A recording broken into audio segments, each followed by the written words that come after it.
Hello viewers, এই ভিডিওটিতে আমরা দেখব যে কীভাবে আমরা আমাদের ওয়েবসাইট এবং ল্যান্ডিং পেজের মধ্যে চেকআউট ফর্ম অ্যাড করতে পারি এবং সেই চেকআউট ফর্মটা আমাদের মতো করে কাস্টমাইজ করে নিতে পারি এবং অন্যান্য যে ফিচার্সগুলো আছে আমাদের চেকআউট ফর্মের সেই ফিচারগুলো নিয়ে আমরা আলোচনা করব এবং দেখার চেষ্টা করব আমরা কীভাবে সেটাকে ইউজ করতে পারি। তো প্রথমেই চলে যাব আমি আমাদের অল ওয়েবসাইটের মধ্যে। এখান থেকে আমি আমাদের একটা ডেমো ওয়েবসাইট খুললাম।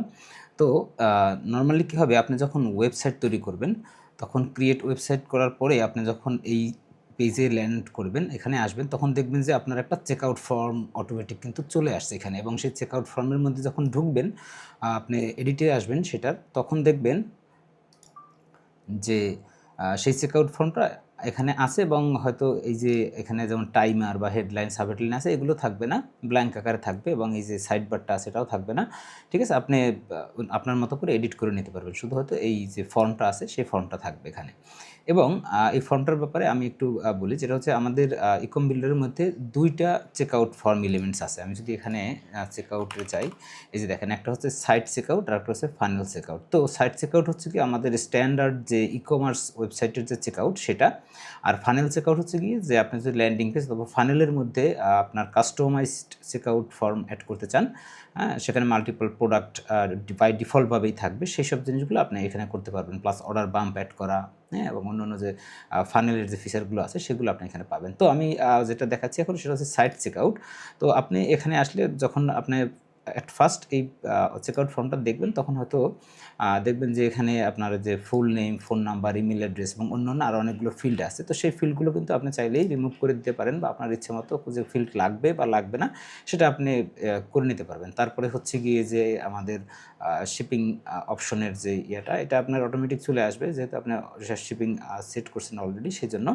আর এরপর হচ্ছে অর্ডার সামারি, প্লাস হচ্ছে গিয়ে আপনি যদি আপনার যে ক্যাশ অন ডেলিভারির প্রোডাক্ট সেল করার ক্ষেত্রে যদি আপফ্রন্ট আপনি ডেলিভারি চার্জটা নিয়ে নেন, সেক্ষেত্রে আমরা একটা মেসেজ এখানে শো করতেছি। এই মেসেজটা আপনি বাংলায়ও শো করতে পারেন, আবার ইংরেজিতেও শো করতে পারেন। তো চলেন আমরা একে, একে দেখি যে এই ফিচারগুলো আমরা কীভাবে ইউজ করতে পারবো। তো আপনি যখন চেকআউট ফর্মটি সিলেক্ট করবেন, এর কনটেন্ট ট্যাবের মধ্যে দেখবেন এখানে বাটনের টেক্সট অ্যাড করার অপশন আছে।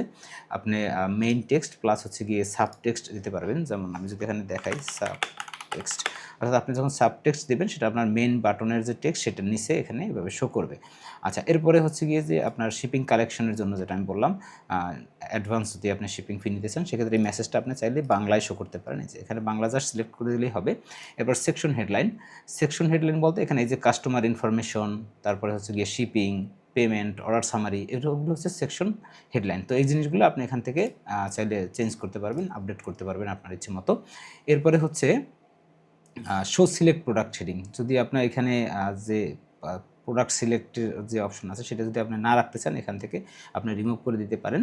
আর চাইলে এটা রাখতে পারেন। ঠিক আছে? তো আমরা এটা প্রিভিউতে দেখব এটা কীরকম। তারপরে ইওর ইনফরমেশন, মানে এখানে আপনার ফুল নেম, ফোন নাম্বার আছে। আপনি যদি চান যে আপনি ইমেইল অ্যাড্রেস অ্যাড করবেন, সেক্ষেত্রে আপনি জাস্ট এখানে ইমেইল অ্যাড্রেসটা এখানে চেক মার্ক করে দিলেই চলে আসবে এবং আপনি এটাকে রিকোয়ার্ড করে রাখতে পারেন, অপশনাল করেও রাখতে পারেন। এরপর হচ্ছে শিপিং অ্যাড্রেস। তো এটা হচ্ছে কি আপনি যখন মানে ফিজিক্যাল প্রোডাক্ট সেল করবেন, শিপিং অ্যাড্রেসটা কিন্তু ইম্পর্টেন্ট। সেক্ষেত্রে আপনি চাইলে অ্যাড্রেস, সিটি, তারপর হচ্ছে এরিয়া, কান্ট্রি, এগুলোর অপশনগুলো অ্যাড করে দিতে পারেন এখান থেকে। ঠিক আছে? এবং যেটা আপনার রিকোয়ার্ড দরকার সেটা রিকোয়ার্ড করে দিতে পারেন। তবে নরমালি কী হয় যে আমাদের বাংলাদেশের প্রেক্ষাপটে এই যে কান্ট্রি, ঠিক আছে? এটা লাগে না। স্টেট বা জিপ কোডের অপশনগুলো সাধারণত লাগে না।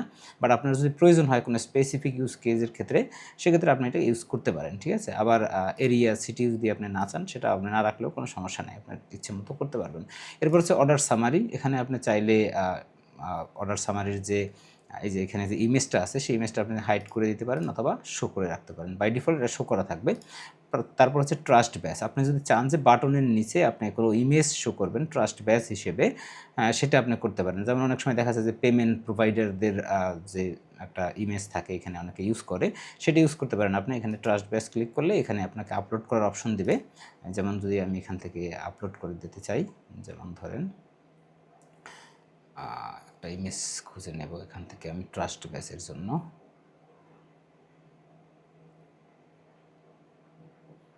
আচ্ছা, আমি ওরকম পাচ্ছি না, তো আমি জাস্ট লোগোটা এখানে দিয়ে দেখাই দিই। এই যে দেখেন, ঠিক আছে? তো চাইলে আপনি এভাবে করে ইমেজ অ্যাড করে নিতে পারবেন। তো আমি এটাকে রিমুভ করে দিচ্ছি। এরপরে আমি যাব স্টাইল ট্যাবের মধ্যে। স্টাইল ট্যাবের মধ্যে এসে দেখেন এখানে আপনার যে ফন্ট সাইজ চেঞ্জ করা বা ফন্টের কালার চেঞ্জ করা, বাটনের ব্যাকগ্রাউন্ড কালার-টালার চেঞ্জ করা, ঠিক আছে? সব কিন্তু এখানে পাবেন। এই যে সাব হেডিংয়ের স্টাইল চেঞ্জ করা, এই যে সাব হেডিংটা ছিল এটার স্টাইল চেঞ্জ করা, তারপরে হচ্ছে সেকশন হেডার, ঠিক আছে? তারপরে আপনার ব্যাকগ্রাউন্ড এবং বর্ডার, আপনার যে ফর্মটা আছে এটার ব্যাকগ্রাউন্ড বর্ডার যদি আপনি চেঞ্জ করতে চান সেটা আপনি করতে পারবেন এখান থেকে। প্লাস হচ্ছে গিয়ে স্পেসিং যদি আপনার দরকার হয় সেগুলো আপনি এখান থেকে করতে পারবেন, যে আপনি মার্জিন দিতে চান বা প্যাডিং দিতে চান সেই জিনিসগুলো এখান থেকে করতে পারবেন। তো চলুন আমরা এবার দেখি হচ্ছে গিয়ে ফানেল চেকআউটটা কীভাবে কাজ করে। তো সেই জন্য আমরা চলে যাব হচ্ছে গিয়ে একটা ফানেলের মধ্যে চলে যাই। এখান থেকে ফানেলের মধ্যে গিয়ে আমরা জাস্ট এখান থেকে একটা মানে র্যান্ডমলি একটা ফানেলের পেজ খুললাম। দিস ইজ ধরেন আমাদের পেজটা, ঠিক আছে? তো এখানে একটা জিনিস খেয়াল করেন যে এখানে আমরা এই যে ফানেলের চেকআউটটা অ্যাড করেছি, এখানে আমরা চাইলে যে প্রি সিলেক্টেড প্রোডাক্ট অ্যাড করতে পারি। প্রি সিলেক্টেড প্রোডাক্ট বলতে আমরা যখন যেহেতু ফানেল এবং ওয়ান পেজ চেকআউট ফর্ম এটা, সেক্ষেত্রে আমরা এখানে আমাদের একটা প্রোডাক্ট অথবা মাল্টিপল প্রোডাক্ট আমরা চাইলে অ্যাড করে দিতে পারি। যে দেখেন আমি যে চাই যে একাধিক প্রোডাক্ট অ্যাড করে দেবো সেটা করে দিতে পারি, এবং এটাকে এই যে মানে লিস্ট আকারেও শো করতে পারি অথবা 2x গ্রিড আকারেও শো করতে পারি। এই যে দেখেন 2x গ্রিড আকারে শো করলে পাশাপাশি চলে আসবে প্রোডাক্টগুলো তখন, ঠিক আছে? এটা করতে পারি। এরপরে আমরা ডিফল্ট প্রোডাক্ট যেটা থাকবে, আমরা যদি একাধিক প্রোডাক্ট থাকে সেক্ষেত্রে ডিফল্ট প্রোডাক্ট কোনটা হবে সেটা আমরা এখান থেকে চুজ করে দিতে পারি। এখান থেকে আমরা যেটা চুজ করে দেবো সেটাই ডিফল্ট প্রোডাক্ট হিসেবে থাকবে। অর্থাৎ আপনার কাস্টমার যখন আপনার চেকআউট ফর্মে আসবে, একাধিক প্রোডাক্ট থাকলে একটা ডিফল্ট প্রোডাক্ট সে অটোমেটিক সিলেক্টেড পাবে, অথবা সে যদি চায় যে সেটাকে সুইচ করবে, চেঞ্জ করবে, সেক্ষেত্রে সে চেঞ্জ করতে পারবে। আবার কোয়ান্টিটির অপশন যদি আপনি চান যে না আমি কোয়ান্টিটির অপশন রাখবো না, সেটা আপনি নাও রাখতে পারেন। এই যে এখান থেকে চেকমার্ক করে দিলে এটা উঠে যাবে, ঠিক আছে? তারপর হচ্ছে গিয়ে যে অ্যালাউ সুইচিং বিটুইন প্রোডাক্ট, আপনি যদি চান যে না আপনার যে প্রোডাক্ট আছে ওইটা মানে সুইচ করতে পারবে না, সেক্ষেত্রে আপনি চেকমার্কটা উঠিয়ে দিলে সে সুইচ করতে পারবে না, ঠিক আছে? তো নর্মালি মাল্টিপল প্রোডাক্ট অ্যাড করলে তো আমরা অবশ্যই তাকে সুইচ করার অপশন দিব, প্লাস কোয়ান্টিটির অপশন আপনার জন্য দরকারি হলে আপনি দিবেন। এরপরে হচ্ছে গিয়ে আবার এখানে যে বাটন টেক্সট, তারপরে সরি অর্ডার বাম্প, আপনি চাইলে অর্ডার বাম্প এখানে অ্যাড করতে পারেন, ঠিক আছে? আমি যদি এই জিনিসটাকে আরেকটু ভালোভাবে দেখাই, তো আমি অন্য আর একটা ল্যান্ডিং পেজে যাই যেখানে আমাদের একটা অর্ডার বাম্প অলরেডি অ্যাড করা আছে, তাহলে আপনি বুঝতে পারবেন তাড়াতাড়ি। আচ্ছা, এখানে দেখেন এই যে এই যে এটা কিন্তু ফানেল চেকআউট অ্যাড করা আছে, এবং এখানে এই যে দেখেন অর্ডার বাম্প, যে অর্ডার বাম্পটা আমাদের এখানে এই যে করা আছে, অ্যাক্টিভ করা আছে, এবং এখানে অর্ডার বাম্পের এই যে দেখেন এনাবেল অর্ডার বাম্প, ঠিক আছে? এখানে এই যে অর্ডার বাম্পের জন্য যে প্রোডাক্ট আপনার থাকবে, তারপরে হচ্ছে গিয়ে যে বাম্পের লেভেল কী হবে, ডিসক্রিপশন কী হবে, এটা প্রি সিলেক্টেড থাকবে কি না। যদি প্রি সিলেক্টেড থাকে তাহলে এটা অটোমেটিক সিলেক্ট হয়ে যাবে আপনার কাস্টমার যখন চেকআউট ফর্মে আসবে, ঠিক আছে? আর যদি এটা আপনার কাস্টমারের জন্য অপশনাল রাখেন তাহলে সে এখান থেকে ইচ্ছে করলে সে সিলেক্ট করেই নিতে পারবে, ঠিক আছে? তারপরে অর্ডার বাম্পের জন্য যদি আপনি এক্সট্রা শিপিং ফি নিতে চান, ধরেন আপনি ফিজিক্যাল প্রোডাক্ট সেল করেন, সেক্ষেত্রে চাচ্ছেন যে আপনার অর্ডার বাম্পের জন্য একটা এক্সট্রা শিপিং চার্জ নেবেন। ধরেন আপনি নর্মালি 130 টাকা নিচ্ছেন, বাট অর্ডার বাম্পের জন্য আপনি হয়তো 50 টাকা নেবেন, ঠিক আছে? তাহলে সেক্ষেত্রে আপনি এখানে 50 লিখে দিলে দেখেন অর্ডার বাম্পের ক্ষেত্রে এই যে 50 টাকা অ্যাড হয়ে যাবে আপনার ইয়ের জন্য, ঠিক আছে? শিপিং চার্জের হিসেবে, ঠিক আছে? তো এইটা হচ্ছে গিয়ে আপনি চাইলেই করতে পারেন, আর জিরো রাখতে চাইলে আপনি জিরো রাখবেন। এরপরে আমাদের যে অন্যান্য যে অপশনগুলো আছে, প্লেস অর্ডার বাটন টেক্সট, তারপরে আপনার যে বাটন টেক্সটের সাব হেডলাইন, ঠিক আছে? এই যে সাব টেক্সট এটা, এই যে এটা দিতে পারবেন আপনি। আবার সাব টেক্সট চাইলে আপনি অ্যাবোভ করতে পারেন অথবা বিলো করতে পারেন, আপনার যে মেইন আছে যে টেক্সটটা আছে অর্ডার বাটনের সেটার, ঠিক আছে? তারপরে সিওডি শিপিং ফি কালেকশন, আচ্ছা এখানে সিওডি শিপিং ফি কালেকশনের জন্য আপনি ওই যে আমাদের যে ওই আমাদের যে রেগুলার যে চেকআউট ফর্মটা যেরকম ছিল সেটা আপনি এখান থেকে বাংলা ইংলিশে করতে পারেন চাইলে, এই যে, ঠিক আছে? তারপরে যে অন্য যে অপশনগুলো ছিল যেমন সেকশন হেডিং, ইনফরমেশন, তারপরে শিপিং অ্যাড্রেস, এগুলো হচ্ছে কি ওই আগের মতোই একই, যেগুলো আমি অলরেডি দেখিয়েছি আপনাদের আমাদের রেগুলার ই কমার্স চেকআউট ফর্মের মধ্যে। এরপরে কাস্টমাইজেশনের মধ্যে এসে সব কিছু একই আছে। এখানে আপনার এক্সট্রা যেটা করতে পারবেন, আপনার যে অর্ডার বাম্পের সেকশনটা আছে, যেহেতু এটা অর্ডার বাম্প কাজ করবে, সেক্ষেত্রে আপনার অর্ডার বাম্পটা কিন্তু এখান থেকে চাইলেই আপনি করতে পারবেন, কাস্টমাইজ করতে পারবেন। যেমন এখানে আমি এই যে ইমেজটা কতটুকু রাখবো সেইটা, তারপরে মানে টেক্সটের কালার কী হবে, ব্যাকগ্রাউন্ড কী হবে, বা আমি কোনো বর্ডার দিতে চাই কি না, ঠিক আছে? সেই সব জিনিসগুলো আপনি এখানে কাস্টমাইজ করে নিতে পারবেন, ঠিক আছে? এবং এখানে আরেকটা জিনিস যেটা, সেটা হচ্ছে যে ফানেল, আপনি যদি এখানে যে চেকআউট ফর্মটা আছে, এই চেকআউট ফর্মটা যদি আপনি ফানেলের মধ্যে করেন, সেক্ষেত্রে কিন্তু আপনি একই অপশনগুলো সেখানে ইউজ করতে পারবেন। ঠিক আছে?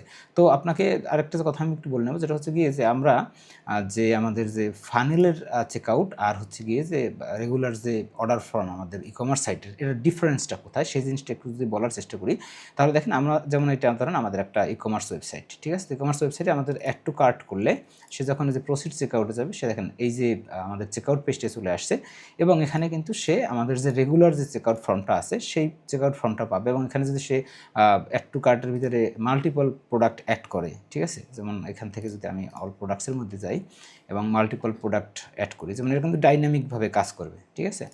এই যে দেখুন আমি যেটা অ্যাড করবো সেটা আমার কিন্তু এই যে কার্টের ভিতরে চলে আসছে, প্লাস হচ্ছে এই যে আমার এখানেও শো করতেছে। তো এটা ডাইনামিকভাবে অ্যাড করার কারণে হচ্ছে কি আমাদের ল্যান্ডিং পেজের জন্য বা ফানেলের জন্য কিন্তু চেকআউট ফর্মটা আলাদা, ঠিক আছে? আলাদা হওয়ার কারণ হচ্ছে ওইখানে কিন্তু আমরা মানে নিজেদের ইচ্ছে মতো প্রোডাক্ট ওই চেকআউট ফর্মের জন্য ফিক্সড করে দিতে পারি, ঠিক আছে? আপনি যেমন যদি আমি একটা ল্যান্ডিং পেজে যেটা দেখাচ্ছিলাম সেই ল্যান্ডিং পেজে যাই, যেমন এখানে আমি একটা শাড়ির প্রোডাক্ট সেল করতেছি, শাড়ি সেল করতেছি, তাহলে আমার চেকআউট ফর্মে কিন্তু অবশ্যই আমার সেই শাড়ির প্রোডাক্টটাই থাকতে হবে, ঠিক আছে? তো সেই জন্য আমরা কিন্তু এখানে ফিক্সড একদম করে মানে হার্ড করে করা যে এটা এই প্রোডাক্টটাই আমার এখানে থাকবে। তো সেই জন্য আপনাকে হচ্ছে গিয়ে এই যে আলাদা আলাদা চেকআউট ফর্ম ইউজ করতে হবে। আর যদি আপনার মেইন যে ওয়েবসাইটের জন্য ডিফল্ট যে চেকআউট, সেইটার জন্য আপনি হচ্ছে গিয়ে আমাদের যে সাইট চেকআউট আছে এটা ইউজ করবেন, আপনার চেকআউট ফর্মে এটাই থাকবে, ঠিক আছে? এবং আপনি এটাকে কাস্টমাইজ করেই নিতে পারেন আপনার খুশি মতো। আর ফানেলের মধ্যেও কিন্তু আপনি হচ্ছে গিয়ে সাধারণত যে ইয়েটা আছে আমাদের যে মানে ফানেল চেকআউট আছে সেইটা ইউজ করবেন, ঠিক আছে? তাহলে একদম ইজি হয়ে যাবে। তো আশা করি বুঝতে পেরেছেন। এরপরে যদি কোনো কোশ্চেন থাকে বা কোনো কিছু বুঝতে না পারেন তাহলে অবশ্যই আমাদের সাপোর্টে যোগাযোগ করবেন এবং আমাদের সাপোর্ট থেকে আপনি স্পেসিফিক সমস্যার জন্য সমাধান পেয়ে যাবেন আশা করি। তো ধন্যবাদ, ভালো থাকবেন, দেখা হবে পরে কোনো ভিডিওতে, তখন টাটা, বাই বাই।